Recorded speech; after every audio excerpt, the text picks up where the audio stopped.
Semana passada, aqui no Fantástico, você viu os resultados de uma grande pesquisa de opinião pública que nós encomendamos ao Ibope sobre o brasileiro e a religião. E você viu um dado surpreendente. Mais de 95% dos brasileiros se disseram religiosos ou mais ou menos religiosos. Quer dizer, a imensa maioria dos brasileiros, de uma forma ou de outra, acredita em Deus. Qualquer que seja a religião, qualquer que seja o conceito que se tem de Deus, a verdade é que para quase todos nós ele existe. Mas por que as pessoas acreditam em Deus? Quantas só descobriram Deus num determinado momento da vida? Quantas continuam procurando? Quantas deixaram de acreditar nele? Primeiro ouça o que diz o homem comum, o homem das ruas. Você acredita em Deus? Acredito sim. Acredito em Deus que a natureza mostra que é Deus. Mas você começou a acreditar em Deus quando? Desde quando eu fiquei mais ou menos de uma certa idade de maior, que fui compreendendo o que é a coisa. Então é que comecei a acreditar em Deus. A pessoa quando é criança ele não sabe o que é Deus. Ele não entende o que é Deus, ele não sabe. Só depois que ele vai crescendo é que ele entende o que é Deus. Eu acredito em Deus por causa da natureza, a chuva, o sol, tudo isso enfim é Deus. Teve alguma coisa porque você se apegou a Deus? Não, eu acredito simplesmente como eu existo. É uma coisa natural pra mim. A senhora acredita em Deus? Acredito, lógico que acredito. Mas por que a senhora acredita? Porque eu tenho uma filha, né? Eu tenho que acreditar em Deus, pelo menos eu tenho alguma esperança, né?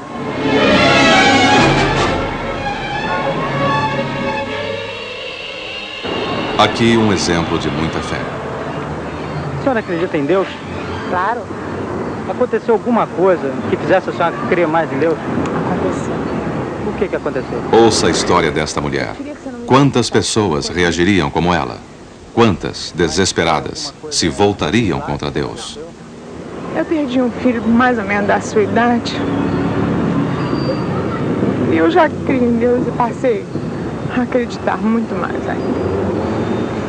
Mas por quê? De uma forma de conforto? Talvez sim. A senhora passou a acreditar mais em Deus a partir desse momento ou antes? Eu sempre criei em Deus, mas agora realmente eu acredito muito mais ainda. Sim, talvez seja importante acreditar em Deus, qualquer que seja a forma que se dê a ele. Não, eu acho que ele não tem forma de homem, não tem forma de bicho, não tem forma de nada. Ele é isso aqui, tudo. O conceito de um jovem, Deus é isso aqui tudo. As crianças, os velhos, uma praça, as árvores, muito mais talvez. Na pesquisa sobre religião, muita gente disse: Deus é o universo. E poucas vezes a opinião do homem comum esteve tão próxima da ciência dos grandes sábios. Porque ainda agora, o professor Robert Jastrow, diretor do Instituto Goddard de Estudos Espaciais da NASA nos Estados Unidos, escreveu um artigo no jornal New York Times sobre a grande dúvida dos astrônomos e astrofísicos em relação à origem do universo. O professor Robert Jastrow se confessa um agnóstico, um ateu. Mas ele mesmo diz: jamais poderemos saber se a mão de Deus agiu no momento da criação. Até onde alguma coisa pode ser provada pela ciência, o universo começou a existir há 20 bilhões de anos, numa grande explosão cósmica. Até esse momento, toda a matéria estava aglomerada numa massa densa, a temperaturas de muitos milhões de graus. E o mundo começou, exatamente como diz a Bíblia, no momento definido do tempo, num clarão de luz e energia. Por isso, afirma o professor Jastrow, quanto mais aceitam a teoria da grande explosão, mais os cientistas aceitam também a ideia de um agente primeiro, mais aceitam a existência de Deus. E um exemplo disso seria Einstein, para quem, no fim da vida, a existência de Deus era comprovada pelo fato de que havia uma ordem no universo, e principalmente porque o homem podia descobrir isso. Mas o que estaria o homem procurando no estudo do universo? Ouça o que diz o astrônomo Sérgio Mendes. O universo certamente deve ser uma das maneiras de se procurar a Deus. Seria talvez a obra de Deus nas suas maiores dimensões possíveis. Mas já disse alguém com muita razão que só quem procura Deus é quem na realidade já encontrou Deus. Só procura porque no fundo já encontrou. E eu confesso que eu talvez tenha realmente me dedicado ao estudo do universo, talvez procurando Deus. E então, de certa maneira, eu já o teria encontrado. Mas se pensar objetivamente nos meus próprios pensamentos, eu acho que a questão, no fundo, depende mais do coração de cada um e não da ciência que estuda. A palavra de um cientista. Deus depende mais do coração de cada pessoa do que da ciência que essa pessoa estuda. Aqui, no Instituto Butantan, em São Paulo, dezenas de outros cientistas trabalham, estudam e pesquisam a cada dia o que poderia ser uma das criações mais perfeitas, a natureza. Criação ou acaso? Lógica. Alguma coisa que se fez e sempre existiu por conta própria, por uma transformação lenta e espontânea que o homem simplesmente ainda não conseguiu comprovar. Em que teoria acreditam esses cientistas para explicar tanto equilíbrio, tanta perfeição na natureza? Ouça. Ouça com atenção. O senhor acredita em Deus? Acredito, é meu baluarte. Dizem que os cientistas são pessoas que só acreditam em coisas comprovadas. Como é que um cientista acredita em Deus? Mas o Deus a ciência nos comprova Deus a cada minuto. Você ouviu. A ciência nos comprova Deus a cada minuto. Mas como pode alguém descobrir Deus estudando animais, vacinas, doenças, remédios? De que maneira, afinal, a ciência explicaria isso? Acho que há muita coisa que a gente não consegue explicar somente dando uma explicação científica. E por isso que eu acredito em Deus. Um velho cientista, o Dr. Alphonse Richard Hodge, diretor da divisão de biologia do Instituto Butantan, diz que a ciência simplesmente não tem qualquer argumento contra a existência de Deus. E como ninguém ainda conseguiu explicar a natureza, diz ele, é certo que existe uma força superior. E uma jovem cientista, a bióloga Yara Lúcia Laporta, vai mais longe. Deus é a própria natureza. Mas talvez todos esses cientistas acreditem em Deus, simplesmente porque todos eles têm uma religião. O que diria então um cientista que não acredita na religião? Você vai ouvir um dos maiores físicos do Brasil, o professor Mário Schemberg, e vai ver a coincidência.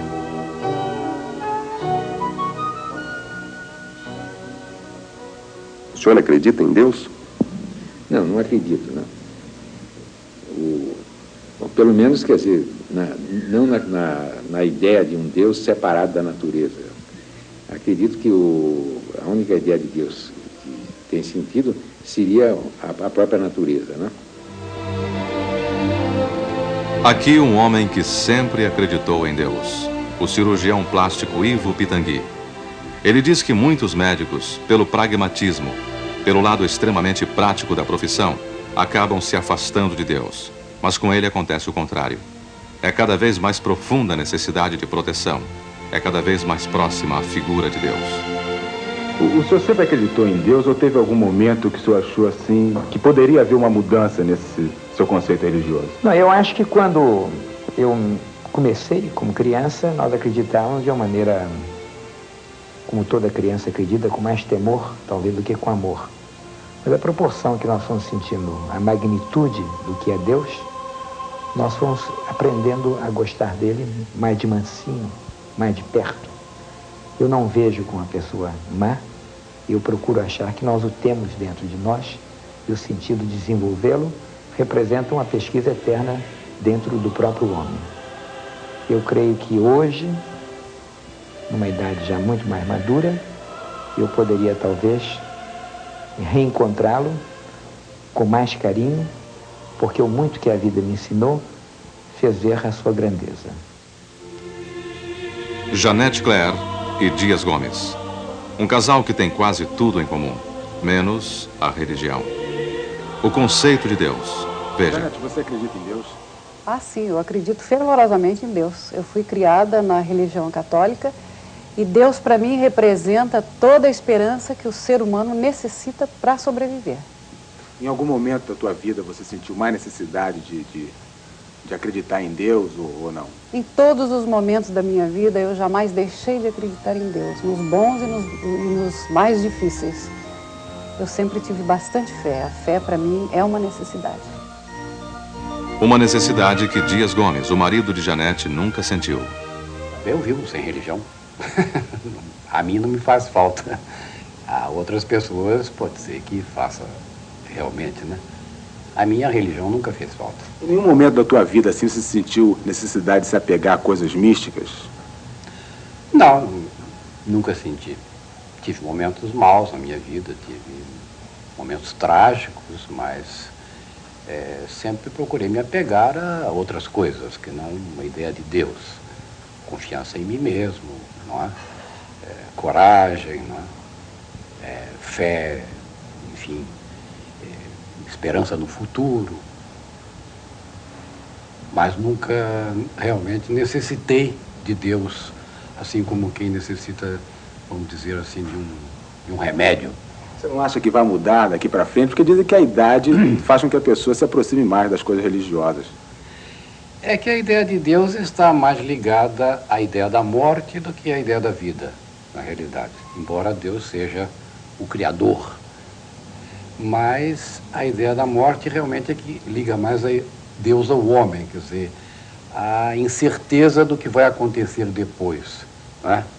Então esta pergunta, e se ele existir? Como é que eu vou me ver com ele depois? Isto realmente é que faz com que a velhice aproxime alguns homens de Deus. Sim, talvez a velhice aproxime os homens de Deus. Pode até não ser pelo temor de que exista mesmo um juízo final, mas pelo mistério, pela dúvida que aos poucos vai se desfazendo. Mas é o mesmo mistério, a mesma dúvida que acompanha alguns homens durante toda a vida. É a pergunta que me faço. Existe Deus? E faço essa pergunta quando vejo crianças paralíticas e cegas e mendigos morrendo de frio nas calçadas e cadáveres mutilados boiando nos rios da violência e fiéis que morrem sob os escombros das igrejas. E me pergunto, existe Deus? E se existe, o que faz? Mas nem sempre os homens se afastam de Deus, porque não conseguem responder a tantos mistérios, tantas dúvidas. Às vezes, eles simplesmente deixam de se preocupar com tudo isso. Foi assim com esse homem, o Dr. Pedro Nava, um velho médico, um escritor que se revelou numa idade em que muita gente não acredita que uma obra possa começar. Uma figura, acima de tudo, extremamente humana. Ele não crê em Deus e diz sempre, infelizmente eu não creio. Mas acha que não é a idade, não é a vivência que afasta Deus. Em mim se deu um processo inverso. Eu acreditava quando era criança, fiz primeira comunhão, ia à igreja, achava aquilo tudo muito bonito, pertencia a uma irmandade, levado automaticamente pelos meus parentes, mas depois fui perdendo esse sentimento, não por ciência. Eu não quero ter a pretensão de dizer que a ciência substitui a ideia de Deus. A concepção de Deus, como é feita pelo religioso, é uma coisa muito maior do que a ciência.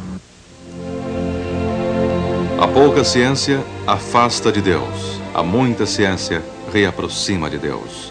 Palavras que o jovem seminarista Carlos Heitor Coni ouvia sempre dos padres. Ele ia ser um padre também, até que descobriu uma coisa muito importante. Com ciência ou sem ciência, o jovem seminarista simplesmente não acreditava mais em Deus. Hoje, o escritor e jornalista Carlos Heitor Coni fala de tudo isso de um modo um pouco duro, talvez, mas fala com muita sinceridade, com muita coragem. Deus, para mim, é uma coisa que acabou, como mal comparando, aliás, bem comparando, com uma conta bancária. Eu pensava que tinha saldo, tinha fundos assim, eternos, ia sacando, e um dia comecei a passar cheques sem fundo na praça. Ou seja, eu passava cheques sobre uma coisa que eu não tinha, ou seja, a fé em Deus. Evidentemente, não ia ser o estelionatário divino, espiritual. Assumi, então, a condição de viver sem Deus. estou vivendo bem, obrigado. Por que de repente você mudou assim? Bom, não foi de repente. Foram diversas, como eu disse a você, foi um processo que me custou bastante sofrimento, bastante indagação, e o mais parece incrível, bastante honestidade interior. Foi fruto, talvez, da única honestidade que eu fui capaz na minha vida. Foi me libertar de Deus e viver sem Ele. Agora, o difícil é saber se Deus pode viver sem mim. Muitos amigos meus, padres, até outro dia, conversando com o cardeal Eugênio Salles, ele ainda marcou comigo um hipotético jantar, e sempre dizendo essa frase: você pode viver sem Deus, mas Deus não pode viver sem você. Deus não pode existir sem o homem. Mas e o homem? Pode mesmo viver sem Deus? Você vai ouvir o que diz sobre isso um homem que era ateu. Foi convertido, encontrou Deus e se transformou num dos maiores pensadores católicos de todo o mundo. Alceu de Amoroso Lima, o Tristão de Ataíde. Na sua opinião, o homem pode viver hoje sem religião? Pode, evidentemente. Por quê? Porque o Deus criou o homem livre. E o encontro com Deus é o encontro do exercício da nossa liberdade. De modo que a liberdade, só o homem tem a liberdade de negar a Deus. Porque todos os seres animais, os seres vegetais, todos eles não discutem a presença de Deus porque estão dentro da imanência divina. Só o homem tem a dignidade de poder negar a Deus e, portanto, a grandeza de ser aquele que, podendo negar, o afirma.